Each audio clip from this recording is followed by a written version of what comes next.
Hey everyone, 732 Review Crew back. I am Mikey. I'm Joe. And I'm Mike. And we are watching Battlestar Galactica Season 2, Episode 6. This one is titled Home, but it's Part 1.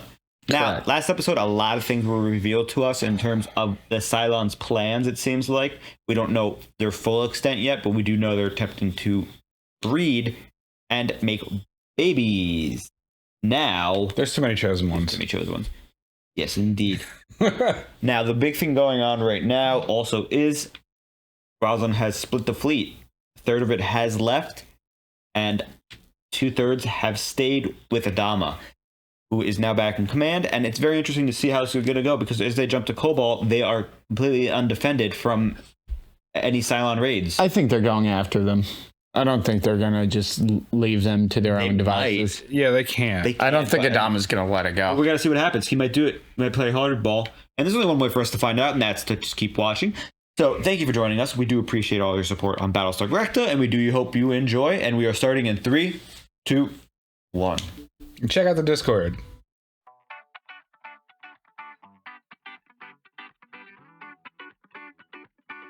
Uh, 9,500 souls from Geminon, 6,250 from Caprica. Not interested in people who decide to join up with a religious fanatic and a terrorist. Ooh. That's their business. Now, what have I lost? The press is going wild. Families are being split apart. Don't talk to me about family. We're not entirely defenseless. Some of our ships are armed. We should take steps to arm the others just in case. If Galactica wants to take us down, there is nothing we can do about it. Nothing. The scriptures tell us that any return to Cobalt carries with it a cost. In blood.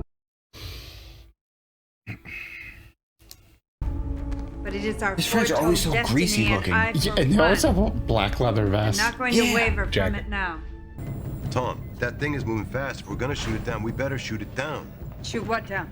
An unidentified ship making its way towards us. Too big to be the Lieutenant Salamander. It's in weapons range. The Adriatic has to fire her missiles now.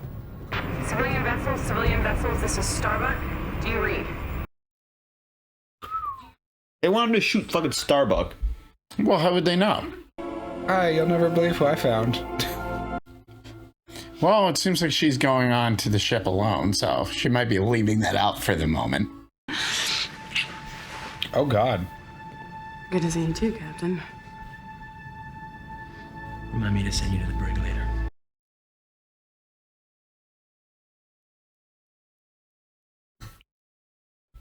Lee, there's something I need They're all so damaged.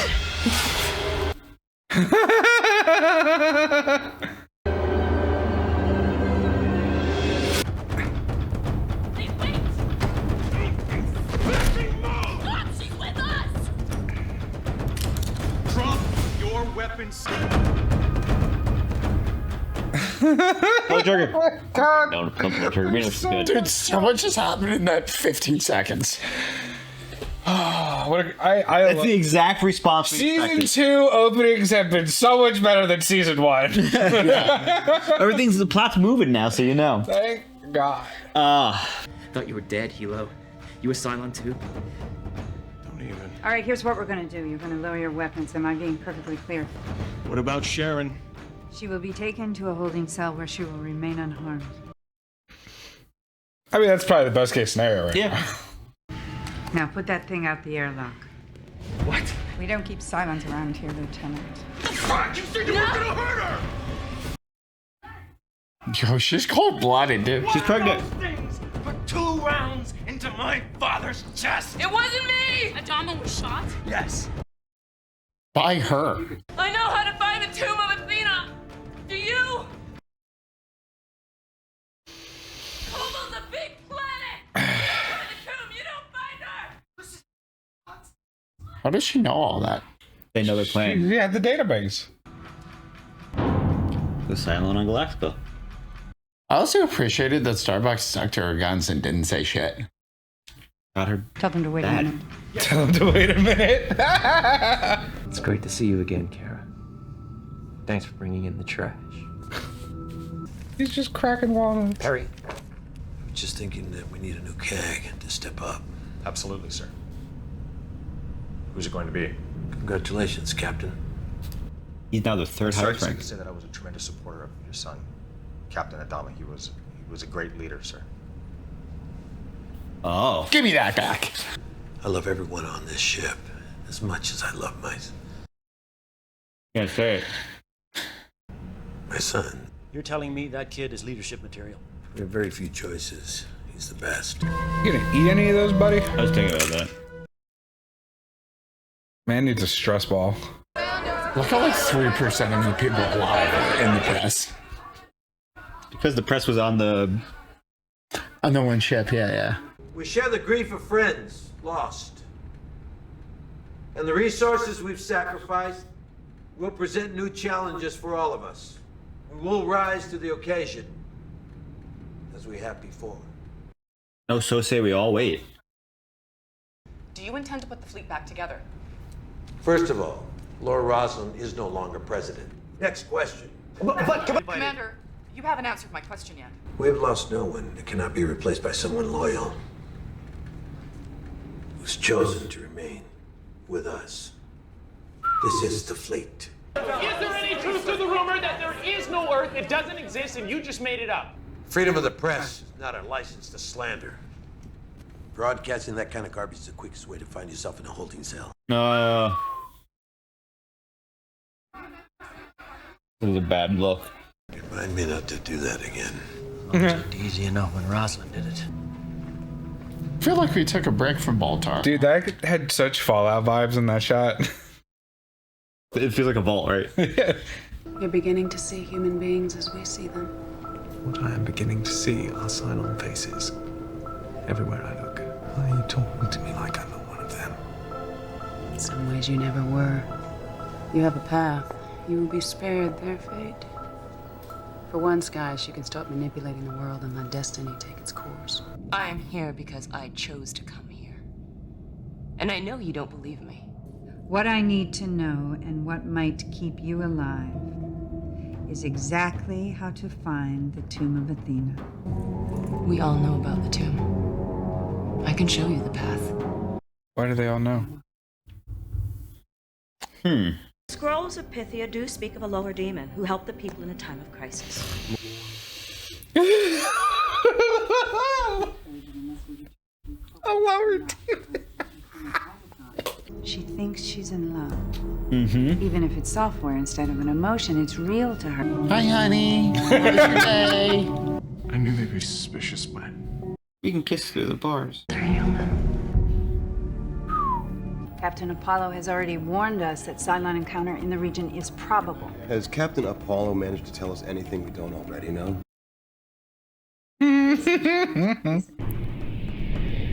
Winged! Ready for another pass. Leader, Kat, I'm confirming that I'm cleared for my attack run. Am I clear? Affirmative, you're clear. Rolling in. Weapons hot. Leader, Kat, did you say all clear? I said all clear. Okay, roger that. No. Go, baby. Oh, he wasn't the right choice. Leader, beginning strafing run. No. Kat, what are you doing? I said I'm clear for my attack run. Hot Dog is cleared for his attack run.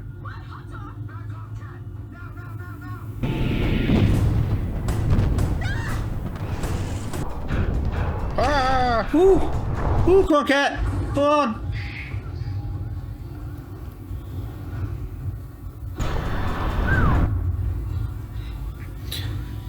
Alright, well. You're all the same. Then maybe I'm done talking. I think there's been enough of that today. You were the last one who should be telling me what to do. After the stunt you pulled. Yeah, because you're clearly the poster boy for military discipline. We have a fleet because people believe Rosalind's going to lead them to Earth. You don't believe her, do you? No. But I believe in the power of myth. She still needs a commander. The man in charge of the fleet. The man with the guns makes the rules. I want to set this fleet on a path to freedom. The scriptures say some of us will die on Cobalt.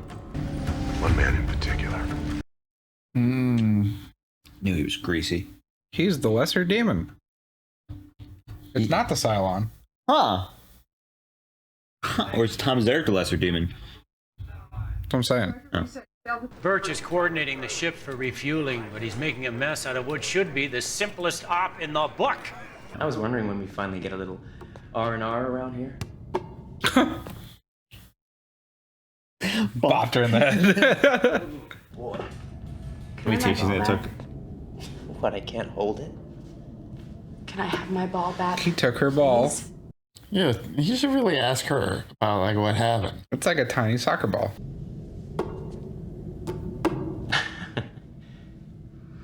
This is the first time he smiled in a while. What's up with you, Kara? Anything you want to talk about? Must have been hard. Being back on Caprica. Probably saw some tough things back there. I just want you to know, Kara, that I'm your friend. I love you. Oh. Trauma dump on him. Oh. Oh. Not who she is, but she just appreciates having someone. Did you say you love me? Well, Leah Dama loves me. no, all I meant was... No, seriously. Very sweet. You love me. You're dreaming it, Kara. You love me. You're dreaming it. You love me. Dreamer. Abort the op. Recall the ships. Striker, you're still on a collision course. Put your helm hard left. Full reverse thrusters. Look out! Jesus Christ. Yikes. Jesus Christ. Everything's falling apart at home. All right, relieve him of duty. Back to just being a pilot. No, for real. And the people of Kobol had a choice: to board the great ship or take the high road through the rocky ridge. And the body of each tribe's leader was offered to the gods in the tomb of Athena. And those that didn't board the galleon took the high road, the rocky ridge that led to the tomb. Hey, look, a mountain.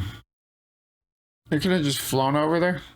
No, they have to go on the pilgrimage, Joe. That grenade launcher? I think it's supposed to be a shotgun. Or a Tommy Yeah, gun? it looks like a shotgun.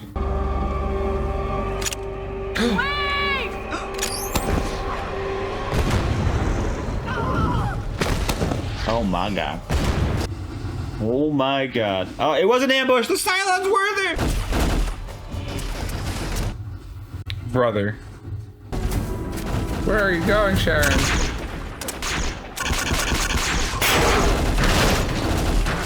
Nice one. Ammo. No, you don't have ammo. How much ammo did she bring? A lot. Where's Sharon going?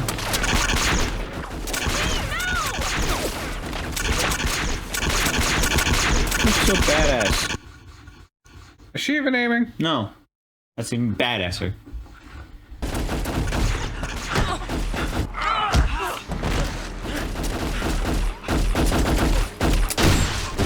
It's a grenade launcher. Yeah! It is a grenade launcher. It's like, you dumb bitch. Do you believe her now? You're kidding me. You gotta believe her now. It's all a ploy, Mikey. Betrayal has such a powerful grip on the I mind. mean, it's boats. Bro, just go hang out with your son, please. All other thought, Go join them. not talking about anger, talking about rage. The most primal of emotion. I don't think the problem is that you've been betrayed. I think it's that you feel helpless. And when you finally had a chance to do something, Sorry I did this. you let us down. You made a promise. To all of us. It doesn't matter what the president did. Or even what Lee did. Because every day that we remain apart is a day that you've broken your promise. I knew I loved her. It's time to heal the wounds, Commander. I said that's enough. Children are separated from their parents. He's like, I know. Didn't even think about that. Bro, she's love her, great. though. Best character. Gotta admit you're wrong. Heal those wounds, baby. I want to see all recon material on call immediately in my quarters. Aye, sir. Putting the fleet back together. Yeah. Yeah. Putting our family back. Yeah. best decision he could make. Especially because they need help now. Well, I was like, he listened to me. Yeah! And morale's up, look. Everyone's like, yay. Except for him. She got through. Well, I mean, if Adama called me and was like, hey, let's make up, I want everyone to be happy again, I'd be like, all right, fine, but Ty's not your XO anymore. Fuck that guy. No, you can't take time. No. I know. That's great. So, it's great because he has this entire discussion about how he feels this rage inside him, and we think he's monologuing to himself, but he's actually talking to Dee. And she goes, it's not rage, it's helplessness, because you were unconscious during this whole event, so you feel like this is all your fault, but it isn't. But what is your fault is the fact that we're still apart.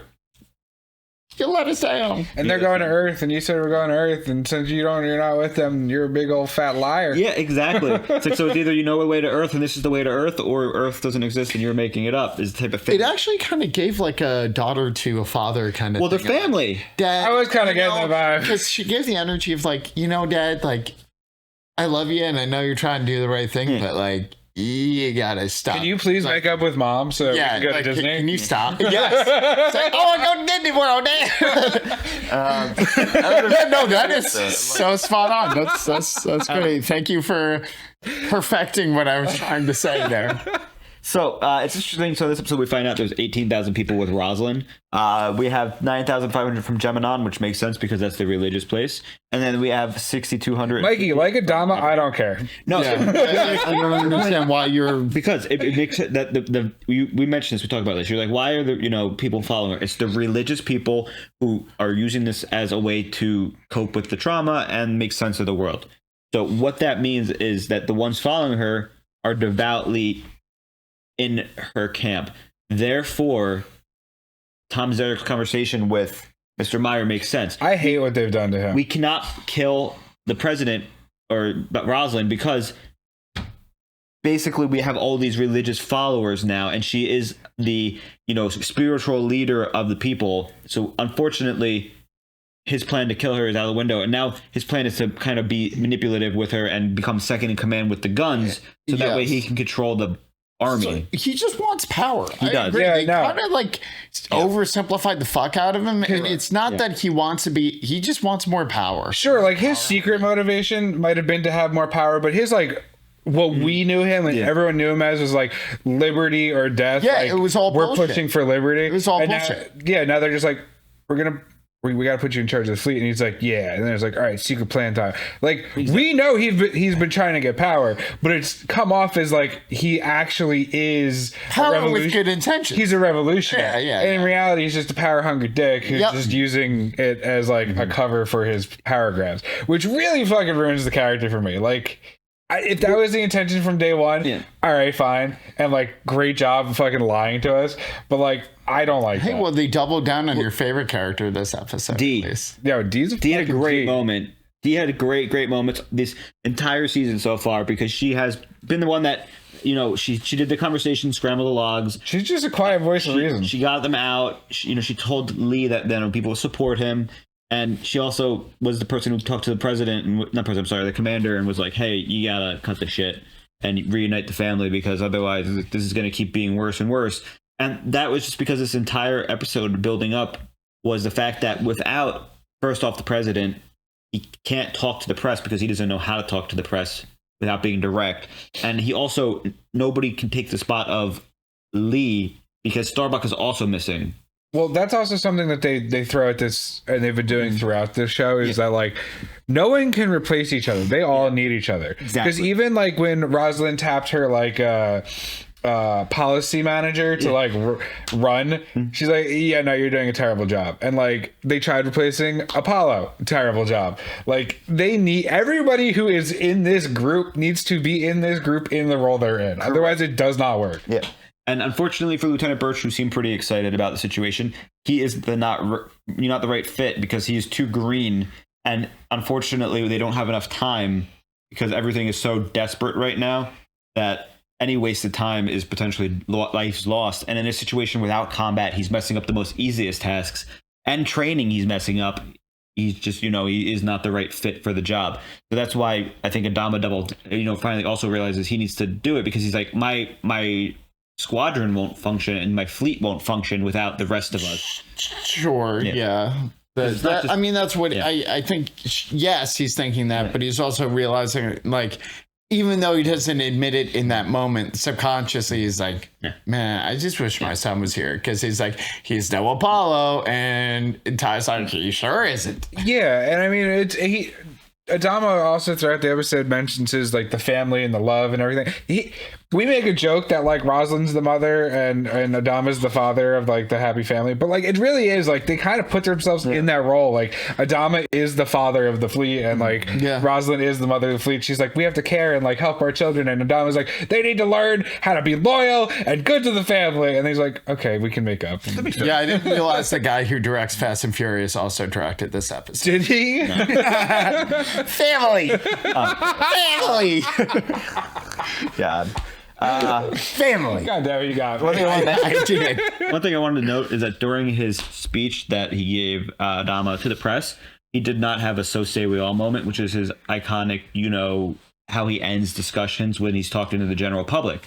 So I wonder if that's because "So say we all" is like a religious term in that sense, because that's what they did say when they were on, like, that whole, when they lost the pilots and whatnot. So maybe he's like, not doubling down on any religion. Well, that was also a portrayal of how he wasn't in control of the conversation. Because normally he says, so say we all, as like a period, because he's been running the whole thing. In the press conference, he was getting like sidelined and sandbagged, and just like The moment they walked out, Ty was like, that was brutal. But that's why he was like, how is it? He's like, he even said to Ty, like, is it easy for Rosalind? Which goes to even show things that are easy for Rosalind. She has her values. Well, things that are easy for Rosalind and Lee are not easy for anybody else. Now, just like how Ty couldn't run Adama's ship. Like, no one can take the place of another person. Gaius is partially sidelined for this right now, which I don't mind him not being the main front of everything all the time. I do like him in his character and what his story. Quietly smoking. Gaius is literally just like he's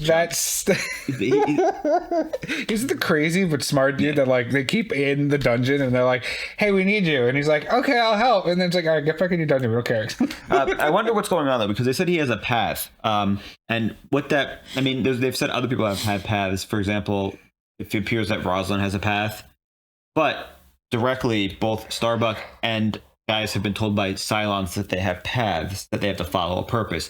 That's why they won't die, they will survive, they'll keep going. So I do wonder what his path is, besides just to protect the child, because I think that's also what Six told him his job is.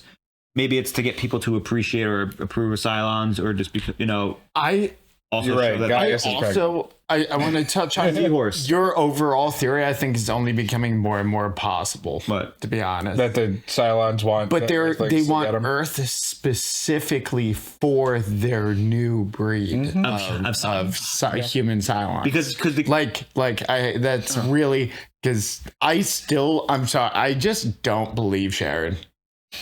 Like she seems to be telling all half truths, and like she's making everything seem like she's doing it for only the right reasons, and she does have good reasons.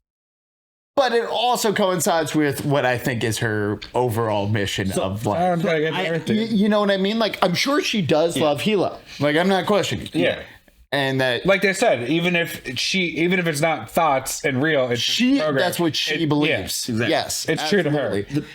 But like, I still feel like she's only been put in a position to now get them to where they want them to go. No, I have a comment about her. So here's the real question. I have a comment about her, though. I remember what I was going to say last episode, and it still is relevant to this one, the one that I think I forgot last discussion. So, we have what's going on right now being, initially, Sharon as a Cylon was put together with Hilo for a purpose, and they were going to be guided by, Cylon Will on Caprica to a cabin and stuff.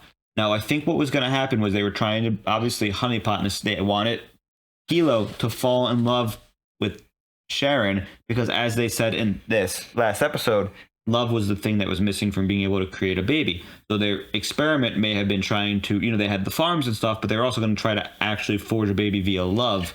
But as a result, maybe it shows that the Sharon model is one of the only Cylons that can maybe love. or is able to attain love because she's the one that is shown to fall in love with What do you people. mean 6 foot loves Gaius? Well, yeah, okay, you're true there. Maybe the female Cylons can love for some reason. I don't know. Regardless, but maybe what I'm saying is, as a result of her actually falling in love with Kilo and Tyrell also, maybe, you know, right? Maybe the one Cylon Sharon on Caprica was a little bit different because it says that she is not. She says that, you know, it doesn't work like that. We're not hardwired. Does that mean that they're not always hardwired, or her specific version isn't hardwired? No. Or her as a Cylon in that moment has disconnected herself from the main situation, or they have to connect to the main, you know. No, like I think Sharon that's in love with Hilo doesn't know the other Sharon's feelings of Chief Tyrell to the extent that they were, because it's separate. Now, if this Sharon dies, whatever new Sharon there is, or the other Sharons, whatever, would then have both of those feelings.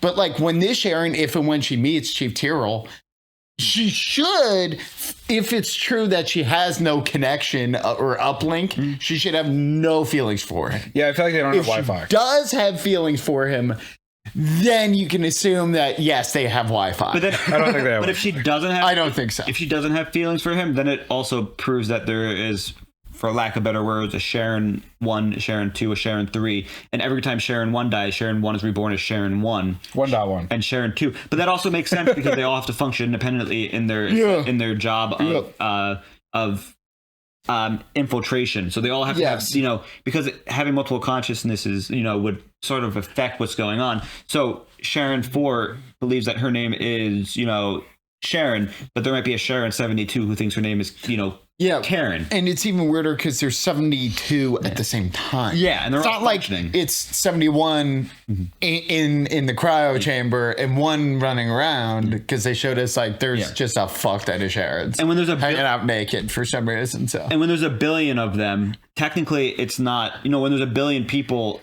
across all billions of people across planets, it's not weird if there's 50,000. Well, no, before originally, if, you know, but before the massacre, you know, if there was 40 people who looked the same, you might have chalked it up to, you know, genetics being, you know, a possibility of recreating people somewhat, especially across multiple billions of people. But when there's 40,000 people left in the fleet, you're kind of like, well, there's no chance that 4 people look the same. Come on. Well, yeah. And there's also robots that can now look like people. So. So, the one thing left to say is Starbuck, who is damaged, appears to be more damaged, especially the first thing she does off the ship with Lee. They kiss, and it wasn't like, you know, I guess he kissed her, yes, but she did not reject it in that sense, because and she he also said that he loves her. He was teasing her, which now puts her in the middle of a love triangle type situation going on, because she's obviously interested in Lee and Anders, but she's more into Anders, it seems, because I don't think healthier. Anders is relevant. Yeah, I think he is. No. Well, to what Mikey's currently discussing, I mean, that's a That's why she was playing the pyramid ball, because it was a reminder, a remnants, you know, a memorabilia from him that she can use to think of him, because she did seem like that once they were done on here, she wanted to go back and get him and bring him to the fleet with the people. But she hasn't said anything about it. She's probably waiting to do this on Caprica first. Yeah, I don't think she's ever going back to Caprica, or if she does, they're going to be dead. Like, I don't think it's her personal struggle. I think it's not a love triangle, because that implies that there's like actual story development along those lines. I think she's wrestling with a lot of different feelings and processing her trauma as a result of the variety of this love triangle. Now, the one last thing I have to add is I thought that it was interesting that Alosha, I think that her name is, the priestess, died this episode. I originally thought that she was manipulating Roslin to do, you know, kind of religious things, in the sense that she was relating things to Roslin so that she could lead them on the journey. Now, it doesn't mean that she doesn't believe Roslin is the president as a prophet and this and that. I believe that she is pushing things that are happening, like Joe thought, in a way that makes it convenient for them. And then when you get to a planet like Kobol, of course, it starts to be like, oh my God, we were right. Because even if you do it by accident, you know, without intending to do so, you still ended up at the, you know, almost the solution to the problem, which was finding Earth. Sure. So as a result, you know, it's almost like, hey, I'm going to go, you know, I'm gonna throw this dart at the board, and with a blindfold on, and I'm gonna get a bullseye. And one in a bajillion chances doing it your first time ever, you might get it, but that's what happened. So therefore, she's now pushing this as even harder as law, and the word of the Bible as a prophet, the scriptures is what's happening, which she originally was the only one saying these things and bringing them up and relating them initially. Elosha. Yeah. Elosha was the one snakes means this and that means this. Yeah. And you're the priestess. But then Sharon comes in and starts saying the same things a little bit. But you have to remember the number one thing. They're at the end of civilization as they know it and the end of humanity. Yeah. So everyone is grasping onto any hope, especially those who are religious. So it all makes sense. Yeah. Like it's not. So I never thought she had any any bad intentions. I thought the Gemini lady is the only one that is like I thought conviction. Yes, I really think that. What? She was in a council. I mean, she was a priestess. No, she was a priest. Elosha was the priestess. Yeah. There's another woman who was loyal to Rosalind. I asked about that earlier, and you guys said it was the same person. No, I thought I didn't understand what you were saying. I'm sorry. No. But yeah, I think it's just that... Elosha's the only person... she was just devout and felt like it was their last hope, and she had hope in it. And that's why she was even there on the planet herself. Fair. Now, last thing I have to say is this is the third last thing. Sorry, I know it's a text on the side. The relation between the galleon versus the high road. So obviously, the galleon is a scriptural depiction of a ship, an ark, like Noah's Ark type thing going on. And when they went on the galleon, they left the planet, or some such a way, or whatnot. So that was originally the scriptures depicting the departure of the 12 or 13 colonies to from the original home of Earth / Cobalt to, where they are now. Now, is it the return, or am I mixing it up? And it's the original depiction was them going from Cobalt to Earth, and then they left from Earth to the 12 colonies. But regardless, it's saying that there was a split. There was a party that went to the high road, which was the rocky road, and the other ones went on the ship, it seemed. Is that what they were saying at the end? So, I could be misremembering because I'm wrong about everything. But if I remember correctly, the leaders of the tribes went to the tomb because they had to offer up their sacrifice, and then the rest of the people went on the galleon to go off, and that might have been the seeding of all the different worlds. I don't know. Yeah, that was a little bit. We're kind of in the dark a little bit about that. Yeah, but maybe that's what the relation is. Basically, is there could be a split. There's two different factions in the sense. I believe there's two different factions in intent of Cylons. Ones that are trying to agree with humans via love and and stuff like that, and the ones that are actually just doing it who want like their own freedom. I guess their own extermination of humans for genocide against them. Because technically, they technically I feel like the first war, they consider that like a genocide against Cylons, or they lost, so they consider it obviously the loser is going to look at it when you lose, people die, or even Cylons die as a certain way. But the main thing I'm saying is, was that the split in ideologies, the high road versus the galleon, or the galleon versus the high road, or am I overthinking it in that sense? That it was a split between maybe also. It definitely had deeper meaning. I don't think we're gonna. Yeah, we're not gonna get. I'm not gonna be able to guess. I'm just going to buy a copy of the Scrolls of Pythia and page through while we're having I was trying. Regardless, though. Actually. I'm good to end this right now. You guys have anything else you want to say or no? No, I'm good. Cool. Thank you for joining us for our discussion of this episode. It is a two-parter, so obviously we won't get any answers until the end of next episode, hopefully. But we are the 732 Review Crew. I'm Mikey. I'm Joe. And I'm Mike. And if you do enjoy us, make sure you check out our Patreon, which features full lengths. We do release 2 a week of the Battlestar Galactica ones, so it does help a long way if you want to support us. Otherwise, just let us know in the comments below how you doing, your favorite thoughts, theories, and whatnot. Otherwise, like and subscribe also, and we'll see you next time. Toodaloo.